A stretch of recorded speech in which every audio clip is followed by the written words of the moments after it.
Hello foodies, ఎలా ఉన్నారు అందరూ? స్ట్రీట్ ఫుడ్ లవర్స్ కోసం ఈరోజు special recipe. Street food lovers అందరు అసెంబుల్ అయిపోండి. One of the best and famous Maharashtrian street food mutton keema pav.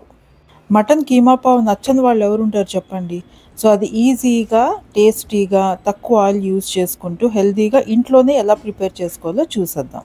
Less oil, healthy recipes, nutritious food తినాలనుకునే వాళ్ళు నా ఛానల్ని తప్పకుండా సబ్స్క్రైబ్ చేసేసుకోండి. అండ్ ఇంకా రెసిపీలోకి వెళ్ళిపోదాం. సో ఇక్కడ 1 kg కీమా తీసుకుందాం. మటన్ ఎప్పుడు మీరు చూస్ చేసుకున్న లైట్ పింకిష్ కలర్లో ఉన్నట్టు చూసుకోండి. అండ్ మెయిన్ ఏంటి అంటే మెషిన్ మేడ్ కాకుండా చేత్తో కొడతారు కదా, అదే తీసుకోండి. అండ్ ఇప్పుడు ఫస్ట్ మ్యారినేషన్ చేసి కాసేపు పక్కన పెట్టేసుకుందాం. సో దానికోసం ఫస్ట్ కాస్త ఉప్పు, రాక్ సాల్టే తీసుకుంటున్నాను నేను ఇక్కడ. గడ్డి ఉప్పు చాలా బాగుంటుంది. అండ్ కొంచెం పసుపు, చిల్లీ పౌడర్, కారం పొడి ఒక 2 టీ స్పూను. ఇది అందాకలకి మ్యారినేషన్ గురించి, అంతేకాకుండా తర్వాత మళ్ళీ యాడ్ చేసుకోవచ్చు కర్రీలో. అండ్ పెరుగు, గడ్డ పెరుగు ఒక 2 టేబుల్ స్పూన్ వేసుకోండి.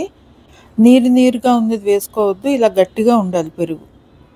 ఈ 3 వేసిన తర్వాత ఇంకా ఇప్పుడు పుదీనా, కొత్తిమీర కొంచెం చిన్న చిన్న పీసెస్గా కట్ చేసుకోండి. మ్యారినేషన్ బాగా కలుస్తుంది అనమాట. మరి పుదీనా అలా వేస్తే అది కొంచెం ఆకులుగా ఉంటుంది కదా, సో చిన్న చిన్న ముక్కలుగా కట్ చేస్తే మ్యారినేషన్ బాగుంటుంది. అందులో ఉన్న ఫ్లేవర్స్ కూడా బాగా ఎక్స్ట్రాక్ట్ అవుతాయి. కొత్తగా కుకింగ్ నేర్చుకునే వాళ్ళకి ఇది ఒక చిన్న టిప్. ఇంకేమీ వేయక్కర్లేదు మ్యారినేషన్. ఇవన్నీ ఇప్పుడు బాగా కలిపేసుకుందాము. సో ఒకసారి రివైజ్ చేసుకుందాం మళ్ళీ ఏమేమి వేసాము. ఉప్పు, పసుపు, కారం, పెరుగు, గడ్డ పెరుగు అండ్ పుదీనా, కొత్తిమీర, అంతే. మ్యారినేషన్కి 6 ఇంగ్రీడియంట్స్ అంతే. ఇవన్నీ వేసుకుని బాగా కలిపేసుకుని ఒక హాఫ్ అన్ అవర్ మీకు టైం ఉంటే పెట్టేసుకోండి.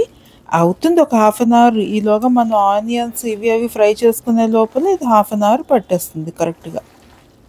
ఓవర్ నైట్ అయినా మీరు ఉంచేసుకోవచ్చు. బిఫోర్ డే తెచ్చుకొని మొత్తం ఇలా కలిపేసుకుని మ్యారినేట్ చేసి ఫ్రిడ్జ్లో పెట్టేసుకొని నెక్స్ట్ డే మార్నింగ్ మీరు కుకింగ్ చేసేసుకోవచ్చు. అలా అయినా చేసుకోవచ్చు. మినిమం హాఫ్ అన్ అవర్ సరిపోతుంది టైం లేదు అనుకుంటే. మరీ మటన్ని పొయ్యి మీద పెట్టకుండా ఇక్కడే ఉడికేటట్టు ఇంతసేపు కలుపుతున్నాను ఏంటి అనుకుంటున్నారా? కానీ సీక్రెట్ ఏంటి అంటే మనం ఎంత బాగా మ్యారినేట్ చేసుకుంటే కనుక అంత టేస్టీగా వస్తుంది మటన్. మన చేతుల్లోనే ఉంది సీక్రెట్ అంతా. దీని పని ఇంకా అయిపోయింది. సో ఇంకొక హాఫ్ అన్ అవర్ ఇది ఇలా మూత పెట్టేసి పక్కన పెట్టేద్దాం. So let's go to the next process. కొత్తిమీర, పుదీనా, ఆనియన్స్ ఇవన్నీ ఇలాగ చిన్నగా కట్ చేసుకుని రెడీ చేసి ఉంచేసుకుందాం. సో ఇప్పుడు ఇంకా food lovers favourite section cooking. ఇప్పుడు ఒక గిన్నె ఇలా పెట్టేసుకొని ఇందులో కొద్దిగా మస్టర్డ్ ఆయిల్ తీసుకుంటున్నాను. కొద్దిగా, ఎక్కువ కాదు. చూడండి 1 kgకి మటన్కి ఎంత తీసుకున్నాను mustard oil. Just 1.5 to 2 tablespoon అంతే. నేను ఎప్పుడు సర్జికల్ స్టీలే వాడతాను కుకింగ్కి.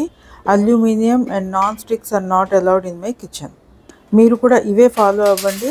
Avoid aluminium and non sticks if you want good health for you and for your family. Oil కొద్దిగా వేడైపోయింది కదా, ఇప్పుడు ఇందులో కొంచెం ఘీ కూడా యాడ్ చేసుకుందాము. నేను ఎప్పుడు కౌ ఘీయే వాడతాను. బఫెల్లో ఘీ నేను అస్సలు వాడను, ఎందుకంటే బఫెల్లో ఘీలో కొంచెం ఫ్యాట్ ఎక్కువ ఉంటుంది కాబట్టి. Cow ghee is always healthy. ఇప్పుడు ఇందులో హోల్ గరం మసాలాస్ వేసుకుందాము.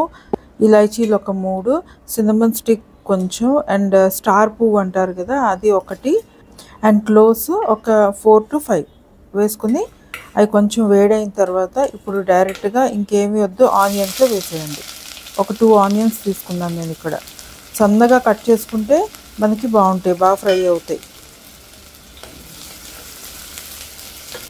చూడండి ఆనియన్స్ ఫ్రై అవుతుంటే కొంచెం పొంగులా ఉంది కదా, అది ఎందుకు అంటే కోల్డ్ ప్రెస్ మస్టర్డ్ ఆయిల్ వాడాను కాబట్టి. అండ్ ఘీ కూడా కొంచెం మనకు పొంగు వస్తుంది అంతే.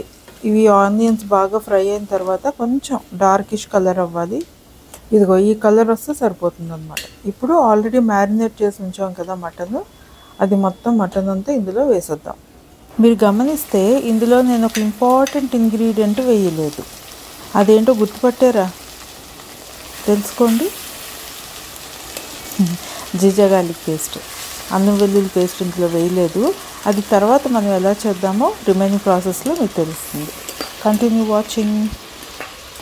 సో మొత్తం వేసేసాం కదా, ఇప్పుడు ఒకసారి బాగా కలుపుకొని మూత పెట్టి వదిలేద్దాం. కొంచెం మనకి ఫ్రై అయితే బాగుంటుంది. ఆయిల్లో కొద్దిగా ఫ్రై అయిందనుకోండి కీమా, టేస్ట్ బాగుంటుంది. ఒక 10 minutes అలాగ మీడియం ఫ్లేమ్లో వదిలేసాను. చూడండి కొంచెం వాటర్ కూడా మనకు వచ్చేసింది కదా, అండ్ ఆయిల్లో కూడా కొద్దిగా ఫ్రై అయింది కీమా. సో ఇప్పుడు కొంచెం వాటర్, ఎక్కువ కాదు కొద్దిగా వేసుకోండి. వాటర్ ఎక్కువ వేసుకున్నా సరే వాటర్ గ్రేవీ అయిపోతుంది. ఇప్పుడు ఇంకా ప్రెషర్ లిడ్ పెట్టేసి కుక్ అయ్యేంత వరకు వదిలేద్దాం. మీరు ప్రెషర్ కుక్కర్లో పెట్టుకుంటే ఎన్ని విజిల్స్ వస్తాయో మీకు తెలుస్తుంది కదా, దాన్ని బట్టి మీరు పెట్టేసుకోండి. ఇప్పుడు ఇంకొక గిన్నెలో ఇలా ఇంకొంచెం మస్టర్డ్ ఆయిల్ తీసుకొని ఘీ కూడా కొద్దిగా యాడ్ చేసుకుందాము. ఇది వేడైన తర్వాత కొద్దిగా షాజీరా, ఆవాలు జీలకర్ర అవేమి ఇందులో పడవు, ఓన్లీ షాజీరా లేని వాళ్ళు నార్మల్ జీలకర్ర వేసుకోవచ్చు. వేసుకుని ఇది కొంచెం వేడైన తర్వాత మళ్ళీ చిన్న ముక్కలుగా కట్ చేసుకున్న ఆనియన్స్ ఇందులో కొంచెం ఎక్కువ వేసుకుందాం. ఒక 3 ఆనియన్స్ వరకు వేసుకోండి, పెద్ద సైజు. అండ్ ఆనియన్స్ పల్చగా కట్ చేసుకోండి, సన్నగా పల్చగా ఉంటే బాగా ఫ్రై అవుతాయి అండ్ గ్రేవీతో బాగా మర్జ్ అవుతుంది అన్నమాట. సో ఇలా ఒకసారి అన్నీ స్ప్రెడ్ చేసుకుని కొంచెం ఫ్రై అయ్యేంత వరకు వదిలేద్దాం. ఉప్పు కొద్దిగా వేసుకుంటే కనుక తొందరగా ఫ్రై అవుతాయి, మాయిశ్చర్ ఉంటుంది కదా ఉప్పులో, సో దానివల్ల తొందరగా ఫ్రై అవుతుంది అన్నమాట. సో ఇప్పుడు జింజర్ గార్లిక్ పేస్ట్, నేను అన్నాను కదా అందులో వేయలేదు మనం మటన్లో, సో ఇందులో వేసుకుందాం. జింజర్ గార్లిక్ పేస్ట్ వేసుకుని కొంచెం, అది మరీ ఎక్కువ ఫ్రై చేసుకోవద్దు, జింజర్ గార్లిక్ పేస్ట్ కొంచెం ఫ్రై అయితే సరిపోతుంది. And 2 medium size tomatoes and కొంచెం పుదీనా అండ్ లాట్స్ ఆఫ్ కొత్తిమీర. అది మీ చాయిస్, ఎక్కువైనా వేసుకోవచ్చు, ఎంత ఎక్కువ వేసుకుంటే బాగుంటుంది. అలా అని మరీ బంచులు వేసి వద్దు, కొంచెం ఎక్కువ వేసుకుంటే బాగుంటుంది అంతే. సో ఇది ఇప్పుడు ఫ్రై అయ్యేంత వరకు వదిలేద్దాం, మూత పెట్టేసి. కొంచెం దగ్గరగా థిక్గా మనకి రావాలి. చూడండి ఇలా ముద్దగా వచ్చింది కదా, సో గరిటెతో కొంచెం ఇలాగ మీరు ప్రెస్ చేసుకున్నారంటే ఇంకా దగ్గరగా మెత్తగా అవుతుంది. ఇప్పుడు 1 టేబుల్ స్పూన్ ధనియాల పొడి, 1/2 టేబుల్ స్పూన్ జీలకర్ర పొడి అండ్ పసుపు, ఉప్పు ఆల్రెడీ వేసాము, కారం కొద్దిగా టేస్ట్ బట్టి, కొంచెం ఎక్కువ కారం తినేవాళ్ళు కొద్దిగా ఎక్కువ వేసుకోండి. అండ్ ఇందులో మెయిన్ సీక్రెట్ ఇంగ్రీడియంట్ ఏంటి అంటే కసూరి మేథి, డ్రై రోస్ట్ కసూరి మేథి కొద్దిగా ఇలా వేసుకొని కలుపుకొని, కొంచెం అడుగంటుతుంది కాబట్టి వాటర్ ఎందుకు వేస్తున్నాము అని అంటే ఈ డ్రై ఇంగ్రీడియంట్స్ అన్నీ మనకి బాగా మర్జ్ అయ్యి థిక్నెస్ బాగా వస్తుంది అండ్ బాగా కుక్ అవుతుంది అన్నమాట.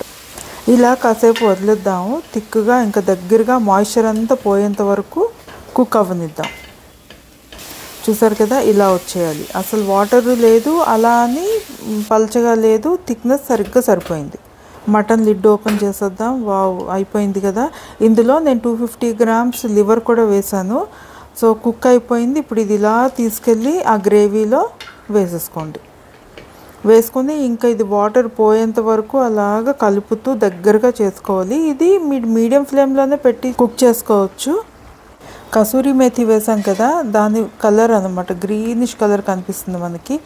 సో ఇంక ఇదిలా కలుపుతూ దగ్గరుండే మూత, లాస్ట్లో ఇంకా మూత ఇంకా పెట్టొద్దు, అలా దగ్గరగా మాయిశ్చర్ లేకుండా చేసేసుకోవాలి. ఒకవేళ రైస్ కనుకోండి మీరు ఈ స్టేజ్లో ఇలా ఉంచేసుకోవచ్చు, కానీ పావు కదా, కీమా పావుకి ఇంకా డ్రై చేసుకోవాలి. సో ఇప్పుడు ఇంకా ఆఫ్ చేసేసి కొత్తిమీర అలాగ వేసేసుకొని మూత పెట్టి వదిలేయండి. ఒక 2 అవర్స్ అలా వదిలేసామంటే ఇంకా థిక్గా అవుతుంది. ఆ మటన్ అనేది కీమా మొత్తం ఆ గ్రేవీస్నంతా అబ్జార్బ్ చేసుకుని మంచి టేస్ట్ వస్తుంది, థిక్గా అవుతుంది, చాలా బాగుంటుంది. ఇదిగో ఆఫ్టర్ 2 అవర్స్ ఇలా అయిపోతుంది అన్నమాట. అండ్ ఒక పూట కంప్లీట్గా వదిలేసామంటే రెండో పూటకి ఇంకా బాగుంటుంది కీమా. సో మటన్ పావు అయితే రెడీ అయిపోయింది కదా. సో ఇప్పుడు పావు కూడా కాల్చుకుందాము. అండ్ మనకి సూపర్ మార్కెట్స్లో ఎక్కడైనా సరే ముంబై పావు అని దొరుకుతుంది. నేను ఇక్కడ ప్యూర్ వీట్ తీసుకున్నాను. మైదా ఉంటుంది, వైట్ అయితే మైదా ఉంటుంది కదా, సో ఐ ఆల్వేస్ ప్రిఫర్ వీట్ది అనమాట, గుడ్ ఫర్ హెల్త్. ఇది ఇలాగ మధ్యలో కట్ చేసుకుని కొద్దిగా బటర్ ఇలా వేసుకుని వెంటనే ఇది పెట్టేసుకోవాలి అంతే. ఒకవైపు కొంచెం ఫ్రై అయిన తర్వాత సెకండ్ సైడ్ కూడా తిప్పేసుకోండి. అటు కూడా ఫ్రై అయిన తర్వాత జస్ట్ ఇంకా వేడివేడిగా సర్వ్ చేసుకోవడమే అంతే. ఈ కీమా పావ్ అనేది 2 రకాలుగా తినొచ్చు. అది ఎలాగో వెయిట్ చేయండి చెప్తా. వావ్, చూస్తేనే ఎంత బాగా అనిపిస్తుంది కదా, మంచి టెక్స్చర్ వచ్చింది. ఇలా హెల్తీగా మనం ఇంట్లో చేసుకుంటే ఎంత సేవ్ చేసుకోవచ్చు, మనీకి మనీ సేవ్ చేసుకోవచ్చు, హెల్త్ కూడా సేవ్ చేసుకోవచ్చు. అదే కనుక బయటికి వెళ్ళి తిన్నామంటే వాళ్ళు ఏం ఆయిల్ వాడతారో తెలీదు, ఆ మటన్ ఎలా ఉంటుందో తెలీదు, అనవసరంగా డబ్బులు ఖర్చు, హెల్త్ పాడు. ఇలా చక్కగా ఇంట్లో మనం కుక్ చేసుకుందాం అనుకోండి, క్వాంటిటీ ఎక్కువ వస్తుంది, హెల్తీగా తినొచ్చు. అండ్ మెయిన్ ఇంపార్టెంట్ ఏంటి తెలుసా, మనకి మంచి బాండింగ్ క్రియేట్ అవుతుంది ఫ్యామిలీలో. కలిసి కుక్ చేసుకుందాం అనుకోండి, ఎంజాయ్ చేయొచ్చు, టుగెదర్నెస్ పెరుగుతుంది, వాళ్ళు కూడా కుకింగ్ నేర్చుకుంటారు పిల్లలు. ఇంకోలా కూడా సర్వ్ చేసుకోవచ్చు అని చెప్పాను కదా, అది ఇలా పావు తీసుకోండి, ఫ్రై అయిన పావు, ఇందులో మధ్యలో కీమా కొద్దిగా ఇలా పెట్టేయండి. అండ్ 2 ఆనియన్ స్లైసెస్, కావాలంటే కారం తింటే పచ్చిమిరపకాయ కూడా పెట్టుకోవచ్చు. ఇది ఇలా పిల్లలకి ఇచ్చారంటే బర్గర్లా తినేస్తారు. సో ఎలా ఉంది ఐడియా? బాగుంది కదా. సో మరి మీరు కూడా ట్రై చేసేయండి, మీ ఫ్యామిలీతో కలిసి కుక్ చేసేయండి. అండ్ ఈ రెసిపీ నచ్చితే like and share with your friends and subscribe చేసుకోవడం మాత్రం మర్చిపోవద్దు. Thank you so much for watching. Until my next video, take care of yourself. This is Usha signing off for now. Bye bye.